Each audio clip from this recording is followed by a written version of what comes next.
It all started with an idea of commitment, a movement for progress, and a decision to volunteer for peace.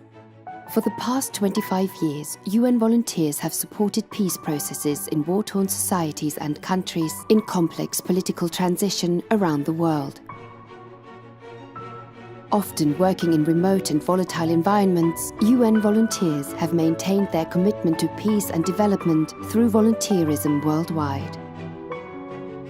UN volunteers began supporting United Nations peacekeeping missions in 1992, when over 700 UN volunteers were deployed across Cambodia to oversee the country's first ever electoral process. Nearly 90% of the registered voters cast their votes, and a new government was inaugurated. Since then, over 14,000 UN volunteers have been deployed to support peace processes in more than 40 different peacekeeping and political UN missions, as well as UN peacebuilding offices around the world. UN volunteers have been supporting the demobilization and reintegration of former combatants in the aftermath of conflict.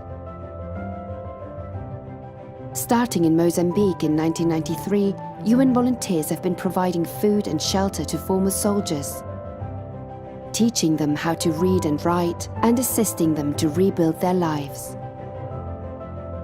UN volunteers help to rebuild the social fabric in post-conflict communities.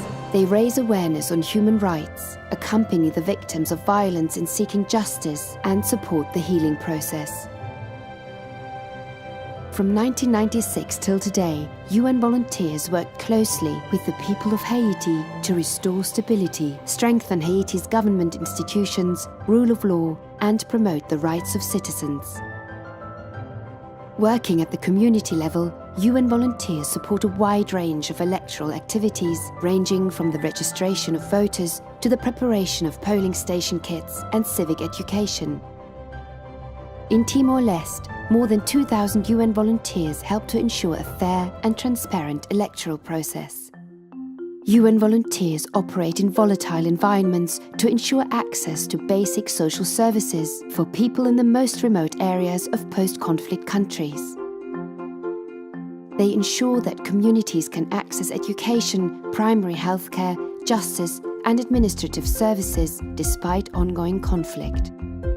At the end of the conflict in Kosovo in 1999, over 200 UN volunteers provided medical care, food, and set up temporary shelter for thousands of refugees returning to Kosovo. In recent years, UN volunteers have expanded their support to United Nations Security Council mandated missions. Since the Second Civil War ended in Democratic Republic of the Congo in 1999, thousands of UN volunteers have supported the stabilization and peace efforts. From elections to disarmament, demobilization and reintegration, from protection of marginalized groups to supporting air operations, transport and telecommunications. In 2004, more than 130 UN volunteers were deployed throughout Afghanistan to raise awareness of the elections, register voters in remote villages, and train tens of thousands of election officials. 12 million people cast their votes to elect representatives at the local and national level. UN volunteers continue to serve in Afghanistan today, providing critical support to the reconciliation and peace process. In 2011, UN volunteers supported the electoral process, which led to South Sudan becoming the newest independent country in the world. Since then, they have been dedicated to monitoring human rights and the protection of civilians from armed conflict. 25 years ago, the UN volunteers began their mission as trusted and valued supporters of peace processes around the world, and their roles have grown and evolved as the world has changed. One thing that remains constant is the UN volunteers' commitment to peace and development while extending a helping hand in times of need. UN volunteers are creating the world we want.